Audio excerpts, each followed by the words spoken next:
Check the Verog Spotlight magazine. It's out every monthly issue, and you can get that at www.madcloud.com. Again, you get that at www.madcloud.com. It's called the Verog Spotlight magazine. If you wanted to be on that, you can contact me on my Instagram at officialverog. Hello, everyone. This is Sergeant Gonzalo Duran, once again from Devil Dog USA. I'm the CEO, and I'm asking you for your help. 99% of all our programs and events is free to the community. We do this by having sponsorship that's at a sliding scale, and we ask for small donations from the community.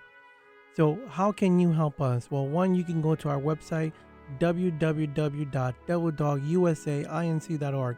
Look at the articles, look at the events that we do, look at the pictures, and if you have it in your heart, go on our donation page and help us out.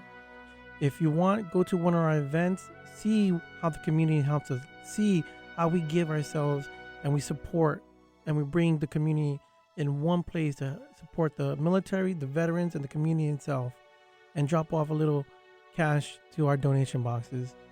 And until I see you guys, as always, God bless America. You know who would be your baby mama's favorite DJ, DJ Loudmouth himself. You're now locked in to award-winning JM Empire Media Radio Network. That's right, we're on all platforms. Spotify, iHeartRadio, Speaker, Apple Podcasts, iTunes, worldwide, baby. All streaming platforms where you listen to your radio and podcasts. That's right, home of VOG Spotlight TV Radio. Vet Talk with Sergeant Gonzalo Duran, and a lot more. The number one platform for independent unsigned music artists worldwide. All right, let's go! We're going to get him back on the show, guys. So don't worry, he'll be back in a few minutes. But like I said again, I'm so honored. I know it's an honor as well. Everybody, like I said, this is a chapter in our lives. We just mentioned it before we got on the show today. A new chapter in our team lives. Again, big shout out again to Jim Stacks, Natalie, DJ Chef, J Empire Media, the Verog Productions, everything that all the people in that crew. Yes! Oh my God, he's here. Oh my God. Yes, I can hear you. Wow. So let's give it up. Let's get a clap. Let's get that clap for it, baby. What's up, y'all? Yeah, what's going on, Cuban? What's good, DJ man? Chef, what's up, big dogs? How you doing? What's up, man? What's good, man? I'm honored. It's a pleasure. It's a pleasure. Oh my God, I am so you don't understand. I'm turning red. I never I don't know what's the word. I can't even get it out of my mouth right now. Oh wow! Thank you, baby. Thank you. I don't know if it's starting or it's turning red. I don't. You're a little pinkish, but you look cute, girl. You look it's cute. around there. Thank you for the love, though. No, you're welcome. Thank you so much for being on this amazing show, and we're honored. And I've been watching for a while. We actually met a while back.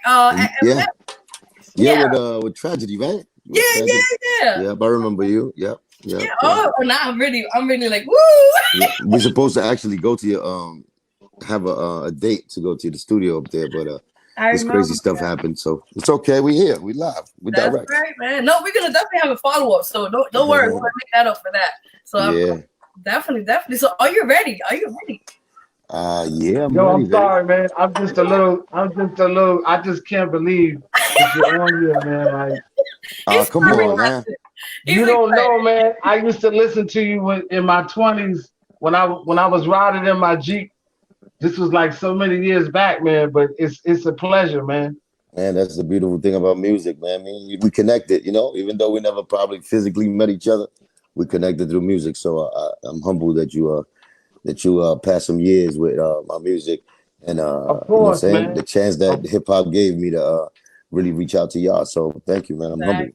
Of course. Not a problem. So before we get started, I did a lot of homework on you, Cubanlink. So I want to give us recognition is due because you're and I feel to me because I'm an artist as well. I'm not gonna put that aside, but I respect you because you grind and you hustle and you don't stop at whatever you're going through. And I respect you more than ever, sir. And I just want to give you your platform right now to give you your credits. So Thank you. You're welcome. Not a problem. So let me get started. Okay. You're welcome. You're welcome. It's very appreciated too, man. It's very appreciated nowadays. You're welcome. They wait for people to die to give them their roses, so I appreciate that. You're welcome, and I understand. Not a problem. Not a problem. Okay, so let me get my credits here. Okay, for you. Okay. Dale, Vero, stop it. Don't be getting nervous on me. Let's go. No, man, I'm blushing, and then you turn to blush.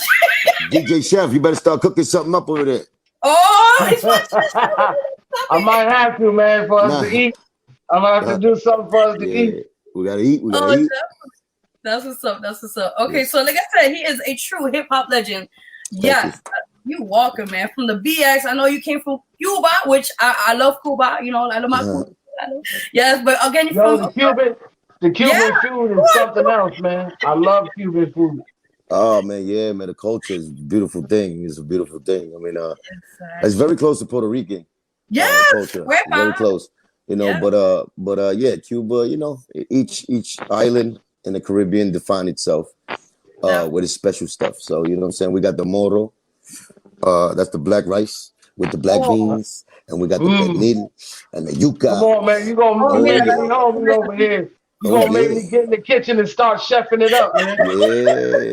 Yeah. I mean, I can chef it up too, man. I learned that later on in life, but you know, I'm into the food. Okay, we're gonna probably talk a little about that as well. All right. But like I said, you've been over 20 years in the game, the music industry game, as they call it, man. I hope I get this right. I think you did over 8 albums, over 30 singles. Now, there's some albums I know that we're not released, and we'll talk about that as well. Well, yeah, I did. You know what it is? I did some mixtapes that may have seemed like albums. Yeah, that's part. Okay, that's what it is too. So yeah, but it's a lot of, you know, the body of work is pretty big. You know what I'm saying? Even though it hasn't, after a certain time, it didn't reach like the mainstream and stuff like that. But if you do your homework, you know. I put my work in there. You know, so I could have probably done more, but I was a little disorganized. You know how it go, man. We from the street. We get, as long as we put things out there. You know what I'm saying? That's what I did. You know what I'm saying? Just to keep the people fed, let them know that, you know, Cuban Link ain't going nowhere. But if you had the gracious time to find it, I'm sure you would appreciate it. No, definitely. I seen your catalog. I just been like, wow, this man has been through so much, and that's why I said it's best you're here, because I want to give you that platform, that moment. Like, look, toma, you know, your work is spoken for, man, and I'm just honored, man. But there's a lot more work to do, though. You know what I'm saying? There's a lot of more work to do. That's right. I got your homework. I got you. We're gonna talk about that in a little while, in a minute. No doubt. I'm just saying, you know, we never stop working. We never gonna stop working. That's when we born with this artist gene, you know, that's not, you know, I heard a lot of people say, you know, hip hop is for a young man sport, and it is to a point. You know what I'm saying? But you know, we always thought that this was poetry, so poetry is forever. So you know what I'm saying? At the end of the day, there's poets that live to be 90 and still, you know, writing poetry and all of that. So at the end of the day, that's why I see. You know what I'm saying? I mean, you can see Jay-Z and all that. You know what I'm saying? There's people that surpass that myth. So, you know, we can still do our thing, you know what I'm saying? Exactly. And some of us is like, wow, baby, we get better in time. So, you know. That's right, man. There you go, bro. Well, let me let everybody know. I told you, Cuban Link, I was like two days straight working hard. I was doing research. So I'm gonna give everybody a little background, and then we get right into the questions. Are you ready, guys? I'm ready. Okay, let's go. Okay. All right. So we all know you were best friends with Big Pun since the age of 15 years old. You formed a group years ago with him. Back then it was called Rough and Rugged. Rough and Rugged. That's right. And then it changed to Full Eclipse. Yeah, and then you guys travel locally, and then actually I'm from the Lower East Side, so. Oh yeah, we started over there. I mean, that's where the whole Full Eclipse little fever started, man. In Cherry Park. Yes. Right there in Cherry Park, it was that big building that's there. Remember, they have that little park there. We did our first performance right there. Oh my God. With Uncle B Nelson. Nelson was from LES. So we started our whole movement. Even though we're from the Bronx, though, we were rocking with Uncle B, and he was from the Lower East Side. You see, you read my mind. Yes. Because I travel. Yes, you guys local traveling, and then locally, forgive me, and then you guys Uncle B was sponsoring you guys, basically helping you Oh guys. yeah, he's backing us. He's backing us. Besides, he was family to us, but he believed in our talent. So he was, he had that paper. He had that street paper. So he put it behind us. You know what I'm saying? So he got us some hoodies, full of clips, vests and hats, and we was just making noise from the street, on that independent level. Awesome, that's amazing. And I was gonna also tell you, Cuban Link, was that it's great when somebody supports you and what you do, and they see the vision behind that. Yeah, that's important. Definitely. And when you guys started from back then to even now, you don't think whatever happened back then, but you guys, like I said, you still continue on, and you're gonna, like, it's a legacy. You're leaving something behind. Yeah.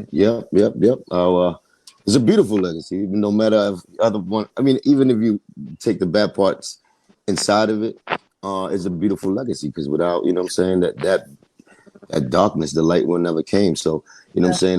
But it's a beautiful thing, what I'm saying? It plays both sides. It's a real story. I mean, my story is from when you get to Cuban Link, just me even getting to America and hooking up with the illest, Boricua rapper that ever lived, without even me knowing that he could rap, just on some friendship shit first, Exactly. some brotherhood shit first. It's crazy, So when I look at it like rest that, in peace, Big Pun, man. I miss that, man. I miss of course, man. One of the best to ever do it, So yes, he was. Yes. You know what I'm saying? And then when you take Pun's life, when he was, born, Bronx bred, went through his childhood, his tormented childhood, where he had to do what he had to do, getting, growing up and becoming a man early, and him doing what he had to do. It's a ghetto story that's Shakespeare couldn't write it better than that. You know what I'm saying? So at the end of the day, it was a beautiful thing. So like I said, man, we blessed, man. Even though through the bad, through the good, we still here. That's amazing. You know what I'm saying? Even through the epidemic, we're still here. So yeah, like I said, like my journey, like it's crazy. Like to me, like I be thinking about just that, man. Like, yo, I'm Cuban. Like I was really born in Cuba. I came here when I was 5 years old on a banana boat with my mother, my father, and my sister. You were Scarface, right? In the movie, right? Well, yeah.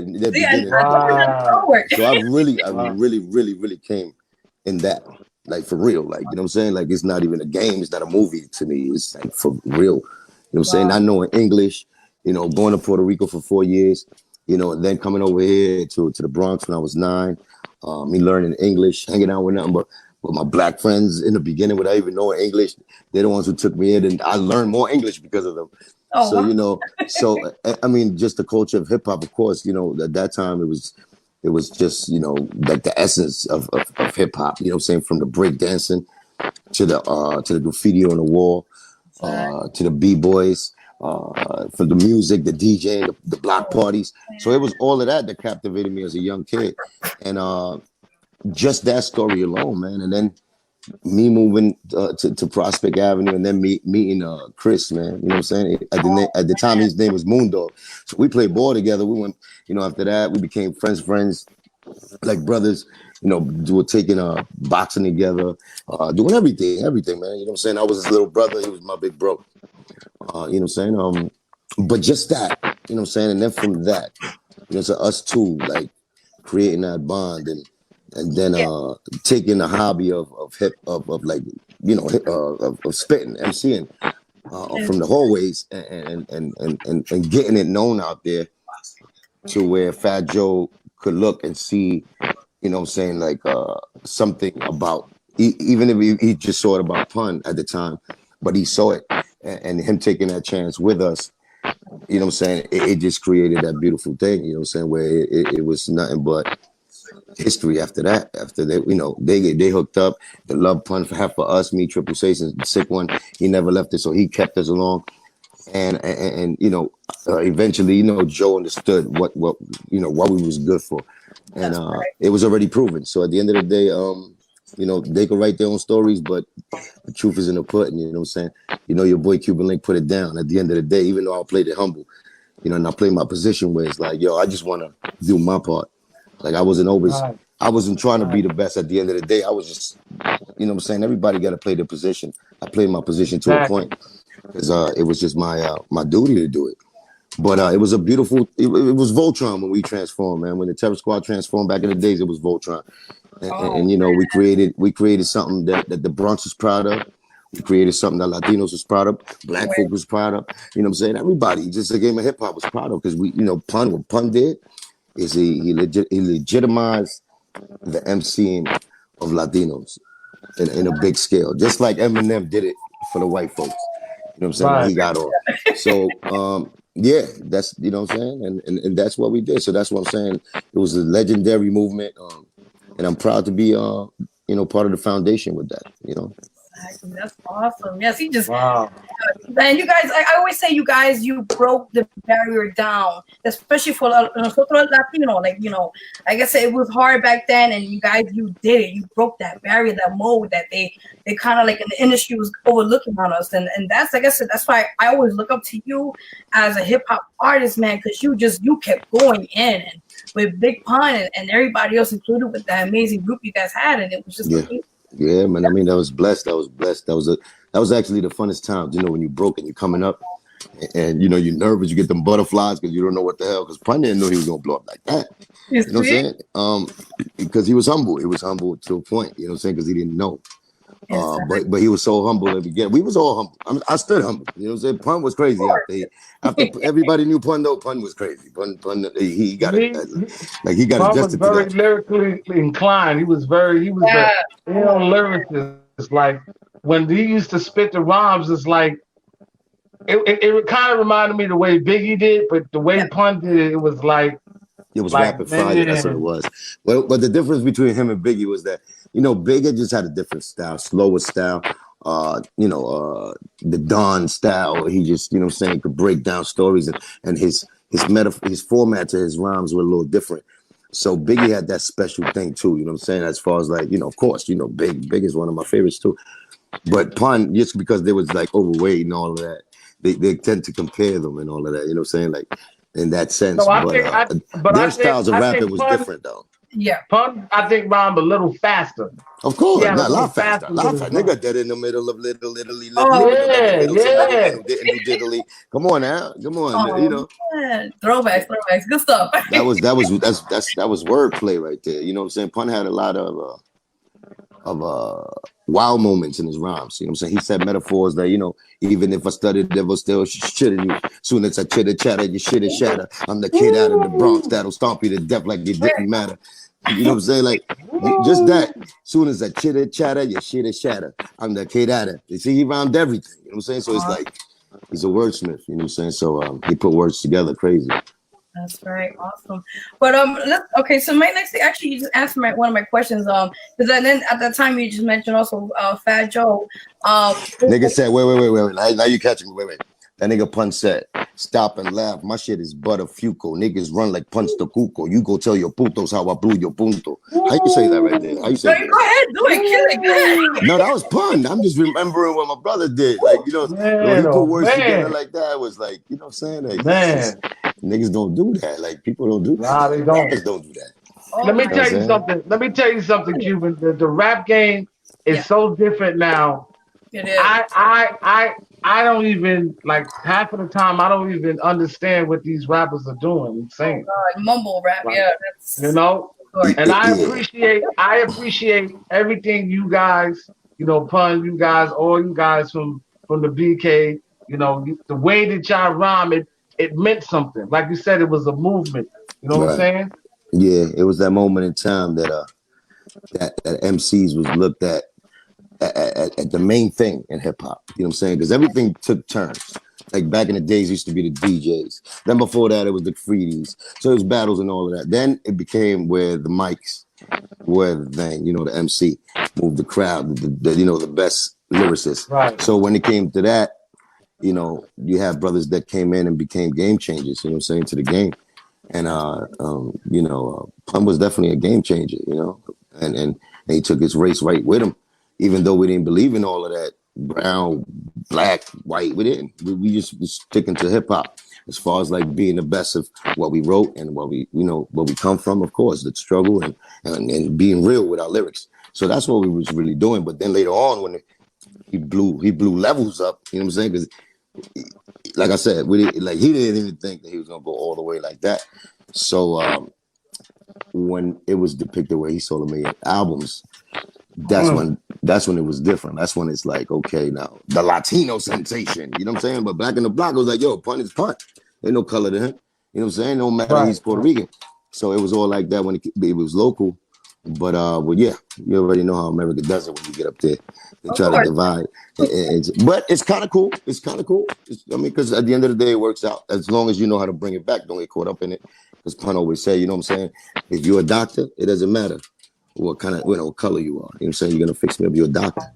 You take medical, and that's your field. So you got to be the best doctor. So that's the best way he put it. You know what I'm saying? That he was a rapper, and he was an MC. So it doesn't matter what color he was. He added to the game, and he did it for the game of hip hop. Right. All right, that's what's up. But I do want to make the people that know who don't. I mean, come on. But as I said down the line, when you were Big Pun was filming you guys with the full clips, the group, eventually, like I said, you were found by fatjoe down the line. He was now with terrorsquad at that time, and that's how you guys formed with them. Now, my first question to you, I think you kind of mentioned it already in the answer, but I'll just still ask you the question. Now, tell us, how did you feel? This is a good question. Okay, how did it feel for you to, looking back in the beginnings, that you mentioned before, of your work and with Big Pun and everything, to the moment of stardom, like with that moment? That's what I want to ask. Like, how did you feel, like from then to at the highlight moment? Oh man, it was like surreal. You know what I'm saying? Because remember, that's my bro. So it was nothing for us to just chill in the crib and play pool in his crib, or play Nintendo and shit, Tekken 2, and break night playing Tekken 2, and you know what I'm saying, for money. And so when we did the rhymes, it was the same way. We stood in his house, we wrote rhymes in the crib, and then when we had to do whatever. Remember, he started off as Joe's hype man too, so he got some practice. We all got some practice going through the Joe Avenue, because he was already, he was already on, so he was doing little shows here and there with the Jealous One's Envy joint, and that's the album Pun got featured on.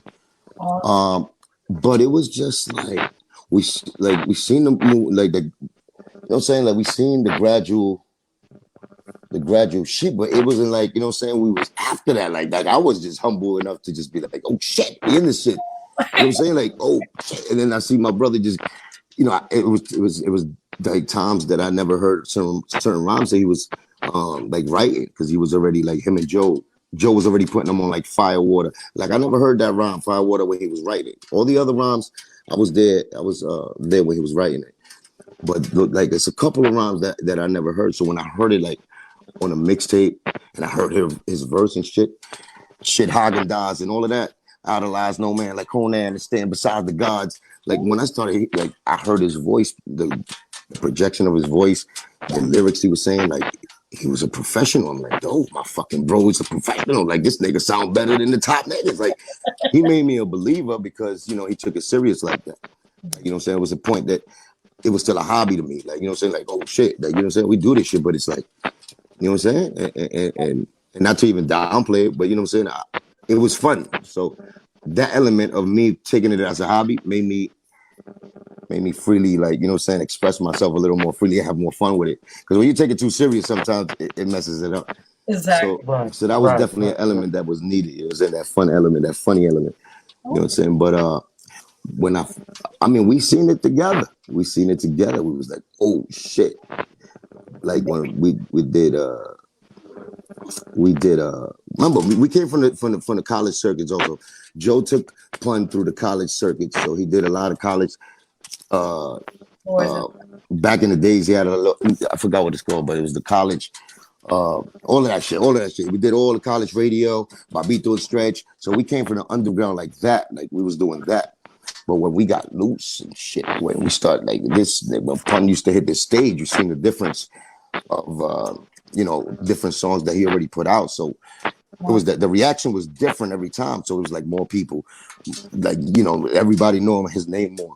It went from Pun being Joe's hype man to niggas chanting out, Pun's name. So he earned that lead role. So the preparation, the way Joe did it, as far as like he set him up in the business sense to get in the game, it was sort of like perfect for that. And Pun played his part perfectly too. You know what I'm saying? So it was just the combination was beautiful. That's why it happened. That's awesome. That's awesome. Another question, actually, I think I've seen this, but I want to ask you exclusively here. Do you have a story with you and Big Pun that you haven't told anybody? And I want to hear it first here. I got it. First, whatever. It's fine. Not limiting here. So. Oh, man. I said a lot of stories of Pun, man. I said a lot of stories of Pun. All right, let's get back to that one. Let me brainstorm. Okay. Something, I got to brainstorm. Not a problem. I said the one with Soundkid. This was fun. He's like, man. Oh man, that's pretty cool, right? Like, throw me off with that one. You got me thinking. It's because it's crazy. It's a lot of stories. Like, I'm selfish. Like, I'm selfish when it comes to Pun. Okay. You know what I'm saying? And I'm selfish because it's just like, like I know the world lost a artist, a great artist, and you know what I'm saying, what y'all seen him. You know what I'm saying, when it's different, when it's personal, like, I lost a brother, you know what I'm saying, and that's where, you know what I'm saying, it's like, and plus I went to the funeral and I seen a lot of like, how it is, like, I don't know. You just, see, that's one of my questions. You're like, I'm point with my questions. My God, yes. Damn it. It's because it's different. Like I'm saying, like it's different. Like, you know what I'm saying, somebody's like a family member that passes away. And then you see the industry, how people act just to get a little bit of fame and stuff. So the funeral and the wake was the open wake where the fans came, where artists came, and it was a nice, beautiful party and everything. And you know what I'm saying, in Ortiz Funeral Home in Westchester. But it's just that I seen so much like. Wait a minute, that's where it was? Yeah. Mm-hmm. Wow. Right there by Castle. That's monumental right there. Yeah. I know where it's at. It's monumental over there. Yeah, My question too. Now we could go to that question. How did you cope with him? That's my main question for you for that when he passed away and everything. How did you manage to just go after that? And I mean, it's pain, it's Hennessy, it's cigarettes, it's you know what I'm saying? It's hurting. You know what I'm saying? You lose part of your heart when you lose somebody that you love. So, regardless. And then I have to go and I made that song Flowers for the Dead, and I made that song before he passed away. That's what I said. And then I had to dedicate it to him because I wrote that song before he passed away. He heard that song. So all I had to do is put his name there, but then it's like, I got to relive that shit. And that shit is like, I almost like prophesized that shit. So it's like even eerier to me. So it's like, it took time. It took a long time, like for me to make that song like therapy. You know what I'm saying? Even though those are real feelings and that song is special like that. But I mean, just the way I see that song help other people. Yeah. Remember, I'm spitting real shit like on that song that was from actually, a family member of mine. So when I seen other people love that song and you know what I'm saying, the tears they shed to that song, and still it was helping them because it just brought them like closer to the spirit or whatever. That's what I took the energy back, and then I had to use that for that. You know what I'm saying? So they gave me the strength. So it was that, you know what I'm saying? It was that fan to artist relationship that made me also do some therapeutical work on myself. You know what I'm saying? But yeah, no, it's hard. It's hard. It was definitely hard. I mean, you know how it is when you lose somebody that's your family. So, you know what I'm saying? Especially I was close to you like that. You know what I'm saying? It meant so much to you. Besides being Pun, though. This is besides him being Big Punisher. This is just, you know what I'm saying, somebody that, you had incredible energy with. And that's your brother, man. And then your brother. So, you know what I'm saying? So, that's different. And we didn't know. We didn't have no money for no therapy, and we didn't care about therapists. This wasn't The Sopranos. So, you know what I'm saying? We did the hood therapy, and then, the pain came out the way it came out. So, it is what it is. Definitely. Actually, I would have played one of them if it's okay with you, because I know you did 2 tribute songs. One of just what you mentioned, "Flowers for the Dead," and the other was "Coletta to Pun." Oh yeah, I'm always gonna talk to my bro. I'm gonna let him know what's going on. Just I know he sees everything, but I want to let him know that me and him is in the same fucking space. So yeah, just like this album right now that I'm working on, Yes. You have two actually. Two, right? It's an English one and a Spanish one, I believe, right? Let me just double check. Wait, don't say it. Don't say it. I got everything written down. Wait. Well, you got Flowers for the Dead. Yeah. You know, that's the first one that, you know what I'm saying, that and Letter to I Pun. gave him his flowers.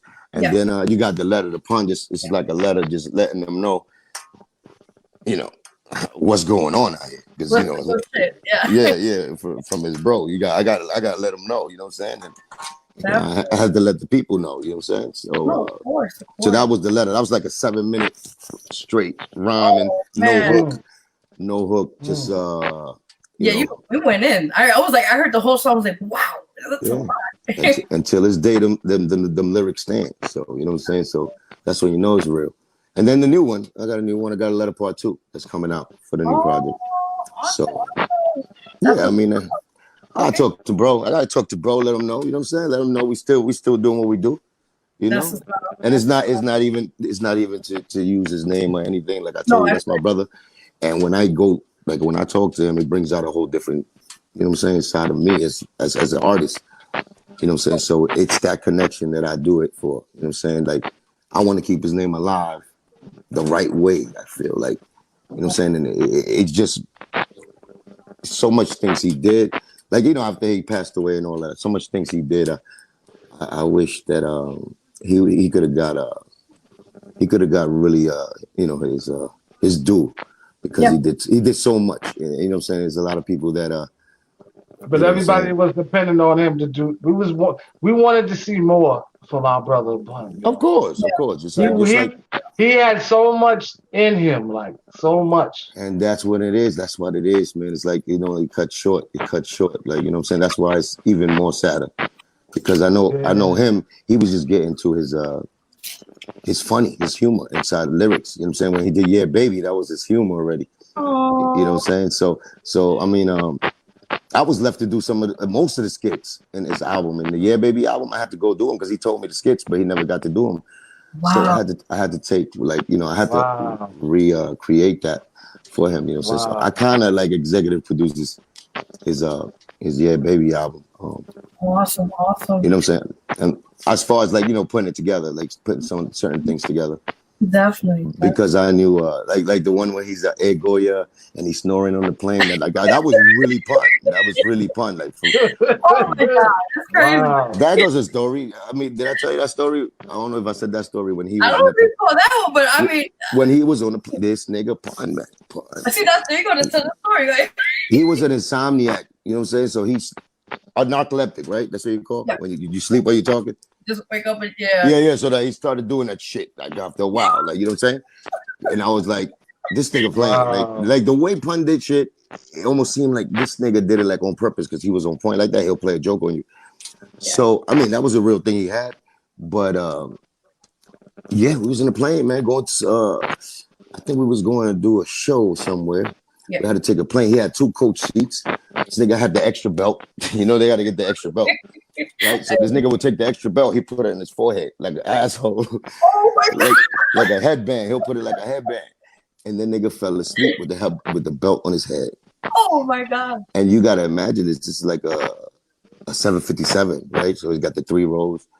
It's got mad people there, you know, white people, old ladies next to him. And they all looking at him like, you know how people look at you because he was a little oversized. So the niggas, you know, didn't care after a while. I used to push him in the airport with the fucking wheelchair because he didn't want to walk. So I used to get the big ass wheelchair. And me and this nigga, I used to push him through the whole airport, nigga, going like at least 20 miles an hour. This nigga like, come on, Q, come on. Going crazy. Wow. Yeah, so one time he just got on the plane. It was him, his wife, Liza, I think Amanda. It was me, Booby, I think Prospect. And we kind of sat in the same like area. Yeah. But as soon as the plane didn't even take off yet, this nigga already punched that down. And this nigga already. Wow.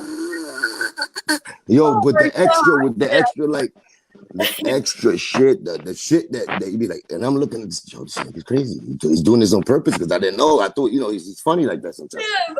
So this nigga got the thing in his head, the belt, the extra seat buckle on his head. And he's like this. right? So now I'm like, what the fuck? Liza looking at him. And one thing about Pun, you can't wake him up. Do not wake him up. Oh man. Okay. Do not wake him up. That nigga, don't touch him. I mean, man, you can wake him up, but just don't touch him and wake him up. That was his thing. Oh man. Because he'll wild out. It's like you know, when you wake up sleepwalking. Yeah. That's the most thing I can compare. Like they start swinging and wilding out. So that's what it was. But right, the fucking earth, fucking breaking noise ever at 7 a.m. Old ladies are looking at him, complaining in the back row. You know how old lady. So I'm in the fucking middle seat, gigging by myself. Oh my god, this nigga crazy. But I'm like this, right? Yeah. So the lady told the fucking stewardess, like, complain, right? So the lady, now the stewardess go to Pun, and this nigga, you already, knocked out, whatever. Excuse me, sir. Excuse me. Pun don't want to wake up. Then it got louder. Like this nigga was like a fucking chainsaw. Right? So then she couldn't like wake him up with her voice. So she touched him and said, excuse me, sir. Oh this no, nigga, that was the mistake right there. Yo, as soon as the lady touched him, that nigga woke up and said, don't fucking touch me, bitch. Oh, wow. Everybody. But he was still half asleep. I understand. But when he woke up, he woke up like, you know what I'm saying? And he was like, yo, don't ever fucking touch me, bitch. I love this is the best part, the real story behind everything. This is a real story. I was the only one laughing, I think. I was a psycho one. Because I know him, like I know. If he would be watching this shit from this angle, he would have been gigging. Like if I would have did it with him, that would have been me, he would have been gigging on the side. But so funny. Wow. So funny. And that was the last time he took coach though. After that it was first class and private planes and shit. Awesome. But that was funny. So I had to do. I mean, it goes back to the skit. That's why I'm saying like I had to go back to the Ed Goya skit when he did 100%. We had to put the Ed Goya skit there, and he was you know what I'm saying when he was fucking doing the crazy shit in the planes, man. Crazy. Wow, that's something. Yeah. So there you go. That's a fun story. Probably you didn't hear. Oh, there we go. We got it. Yay! Yeah, you got to bring it out of me. You got to bring it out. Yeah, it was like something different, Now I'm just honored I was able to listen to one of his stories. No, I was like, okay, that's the story, man. Yeah. Fun. I mean, we got amazing stories, man. But like I said, if you pick my brain and we go down the line with the timeline, I'll tell you all the stories, man. It's just like you have to do your homework, and if you bring it out of me, I'll tell you all the stories. You see, we need you. I remember all that shit like it was yesterday. Once you put me in that zone. So. No, I feel you. I feel on that. All right. So there's one question I have to ask you, something just curiosity. Now I know years ago you and Fat Joe had issues, and I'm not gonna discuss about that. But at this moment now for 2020, have you and him are these kind of squashed it, or you guys are on terms? What's up with that? That's the $1 million question because I wanted to find that out. Yeah, I really wanted to find out. Nah, we never squashed anything. You know what I'm saying? It was just what it was. What? 20 years of, you know what I'm saying? Ain't no therapy. That's like say, you know what I'm saying? Wow. I know I came out, I have my reasons too. Don't really want to go back into why my reasons too. Just know that I have my reasons too. Okay. Really go at him. And really go at him, you know what I'm saying, on like records and shit and say what I felt. That's my therapy. And I was on it like that. And, one thing about us is that, we really mean what we say. We come from that cloth. We come from that neighborhood. Yeah. And it was a personal situation. So a lot of people got scared of that. So when it was advertising a lot of other people's beefs, you know what I'm saying? I wonder why, what the fuck, nigga? I mean, even if I know it was what it was and it was real. So, I mean, the Ja Rule and the 50 Cent shit, they got published, published and it was out there like that. So, I mean, I didn't mind that it wasn't like that because it was real. So I was like, trying to keep it on not too much noise because, it brings that type of blue, you know, the boys in blue come around and it's hard. No. Let me ask this. But still. Yeah. I At the end of the day, it's still competitive. I want to know. Yeah, I understand. Go for it. Yeah, I want to know. Okay, I go mean, ahead. I want to know. I mean, honestly, if because you know, Pun is looking down on all of us. Do you think that you and Fat Joe, if Pun was looking down and he knew that y'all was beefing, how do you think he would feel about it? I think he'll feel. I mean, even though you and Pun were more, I think you and Pun was more closer than him and Fat Joe. Yeah, but it's not even just that. Like, you know, so that's like I said, our bond was like the reason he made the word twin is because of me and him. You know, saying whether, you know, later on, of course, him and Joe did the song, but it was, you know, that's what people would see more. But, you know, the word twin became, you know, me and him was rough and rugged. So we ran with that word. Like, you know, back in the days, they used to say Dunn, son from Queens. So he made twin up, you know what I'm saying, for the crew. So, you know, but besides the fact of that, I mean, if you take the 20 years that, you know, well, 19 years, really, that he's been, 20 years that he's been gone. And if you think that really Pun is watching down, which he is. Yes, he is. So that's what I'm saying. So he is. So, and you take all the 20 years, you do your homework, and you see what Pun's family had to go through from the 20 years. Yeah. Not even me. Forgive me. I'm talking about his most prized possession, his kids. Had to go through after he passed away. What Joe's been doing, and how Joe's been repping him. You think that Pun would want me to be cool with him? No. Okay. So then there goes your answer. All right, guys, let's change it because I know we want to. No. I'm just saying. It's nothing negative. It's nothing negative. I'm just saying. No, I just appreciate you answering it for me. I mean, you didn't have to, but I appreciate you. Well, I have to put it like that because at the end of the day, it's like it's that real. You know what I'm saying? It's just that real. Like it's already like documentation on it. So it's not like something I'm just talking or hype, you know, like saying because I don't like him. It's not that. It's like it's been 20 years, my brother. You've seen the story happen. You've seen who Pun left behind. You've seen his kids. You've seen young Chris, you know, baby Chris Rivers, how nice he is. You've seen he's trying to make it in this industry. He deserves a shot. You've seen why he doesn't get, you know, to a certain level. You've seen his family after he passed away had to go, you know, through the bad times again. It's like, come on, you know what I'm saying? And, you know, Pun wouldn't be happy. That's what I'm saying. All right. Not a problem. Thank you for answering that. And like I said, we want to focus right now on your career. You're doing a lot. Before we get into your present right now, which I know you're doing a lot of great stuff, Cuban Link. One of the managers, Katie, she wanted to. I know you have the 24 Karat album, which came out in 2000. She asked basically, what made you want to release it on Spotify? The Chain Reaction album. I didn't release anything. I didn't release shit. It just came. It got leaked. I don't know. Yeah, I mean, but it's been leaked. I mean, I heard about that. Yeah, it's been bootlegged from the beginning. So I mean, but that's a catch-22. I mean, you know, they never put it out. Atlantic Records never put that album out. But that was one of the great albums. I'm not gonna lie to you, Cuban. Thank you, and I appreciate you. But if you tell it to the other side, where you know, when they was actually trying to promote that album, I mean, the word back from Atlantic Records was that, you know, I didn't have enough pre-orders. And that was Joe that he came back and told me that. So it was just like, and that's what, you know. We won't discuss more about, but I respect and. No, but listen, Mama, we're not going, but this is not from a negative place. I'm telling you, you're asking me questions about albums. So at the end of the day, who had their, you know, Joe was my manager.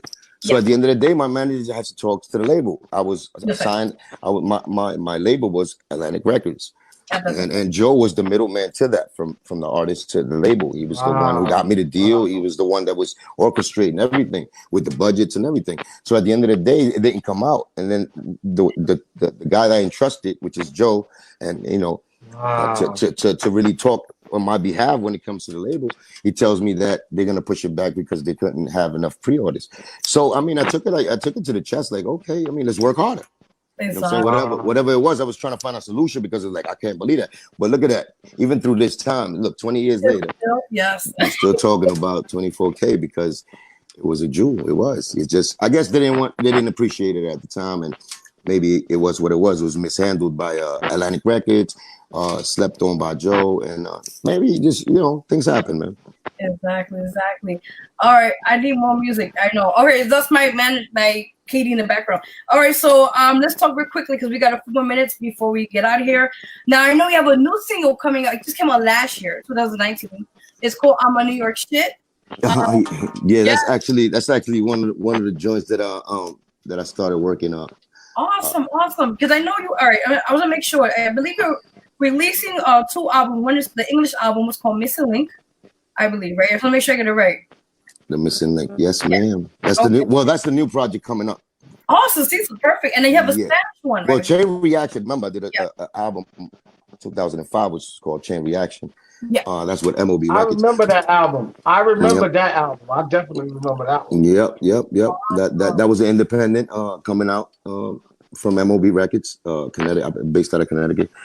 And then I did the Bang Bang Boogie movement, of course. You know what I'm saying? Rest in peace, P.O. With Hulk is 4/5, S1. You know what I'm saying? Drop, Lord Tariq, my son. From the Bronx. We did that movement. That got cut short because of crazy shit that happened.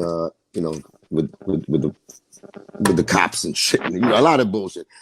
But then, I took a break. I took a long break, and last summer, well, really like November, October. You know what I'm saying? I got my pen back together. A lot of things, sometimes life sparks, sometimes when things is not going like really good in life as far as your personal life, it brings out that energy of the artist out. Put the artist behind, his back against the wall. And I'm just that type of dude. Like, you put my back against the wall, I'm coming out Mike Tyson style. So that's what it was with that. So, my pen and my pad got back together. And some beautiful things came out of it. So I'm happy right now with my music, the way I'm, I'm saying, like, I'm just, I'm just painting y'all a masterpiece of my career, my present, my past, and my future. So it's very, I'm feeling myself with this. No, you have to. You have it right to be. 20 years this might be my best work, like, for real. Like, you know what I'm saying? Might be my best work just because it's so musically, it's put together in a universal way instead of just, just categorizing it and just, a local. So it's just got some big songs in there, and they all mean something. I can't wait, bro. Right. Well, do you have a release date, or are you still working as we speak right now? I mean, I'm just, like I said, I'm freestyling on the fact that I'm just going to the studio, knocking songs out. The business process is taking a little extra, of course, because we're doing it independently too. So it's like, it's like, you gotta get that foundation also where the business is the foundation. You got that product in the right people's hands. So it's a lot of those things that and of course the COVID out of nowhere, as soon as I want to fucking drop an album, the fucking pandemania happens, and that's what it is. So anyway, but it's still, like, that positive energy is back in it. The fun element is back in my life. And it took a long time, man, of therapy, a lot of fuck yous and shit to the opposition to make me go, you know what? That's enough fuck yous, man. Let's say thank you now. Let's say thank you. I think I'm sorry, right? That's right. Let's say thank you. You know what I'm saying? Thank you. Because at the end of the day, that sometimes the hate makes you greater. You know what I'm saying? And it just depends how you take it. You know what I'm saying? And if you survive it, you know what I'm saying? And you can always add, make the negative a positive.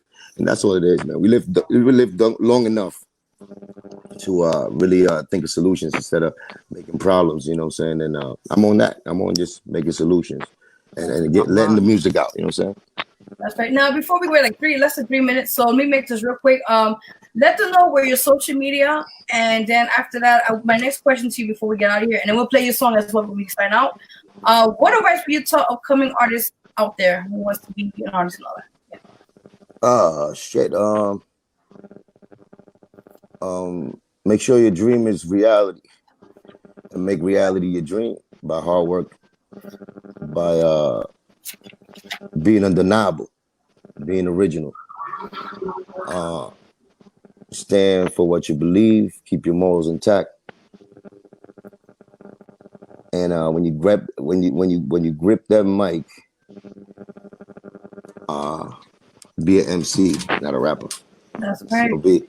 be a master of ceremonies. That's great. That's it. Okay. All right, we got 1 minute, guys. Let them know real quick your social media, and then we're gonna cue in for your music. Go ahead. Yes. Cubanlink, just tell your social media real quick. We got like listen. Oh, social media. Oh, Cubanlinkclk. That's my IG. Felix Delgado link. I think I don't know, something like that. It's my Facebook, and Twitter. I got it, but I don't run it. My man Rappy does it for me. So Awesome. it's coming. And you can catch the video too on my website, www.cubanlinkclk.com. Awesome. Well, thank you, Cubanlink, for being on the show. We love you. We love you too, man. Thank you for having me, man. Thank you for having me. You're welcome. We will definitely want you back on the show. we need like 3-4 hours, man. So I'm hoping that you come to the studio when we get back in there. Please bless the studio, man. I'm going over there. I'm gonna wear a giant condom so we could really get busy. Oh my God. Hey, what's up, man? It's your girl Vero G right now, and tune into our Vero G Spotlight TV radio podcast. Available at Apple Music, iTunes, all the places you could think of. They're all available at those places. So go check it out. We have a lot of great interviews from various artists to mainstream artists and all that said and done. You can definitely check us out. You can find me on my Instagram at officialverog, and check out the website at WhosNextNYCRadio.com. And also, if you want to submit your music or, be a guest on our show, you could go to the email at WhosNextNYC@gmail.com. Also, the website where you could also submit if you'd like to play your music on our show and also be on our show for an interview. So definitely go check it out. Again, for the Vero G Spotlight TV radio show also, and support this amazing platform. Thank you so much. Take care.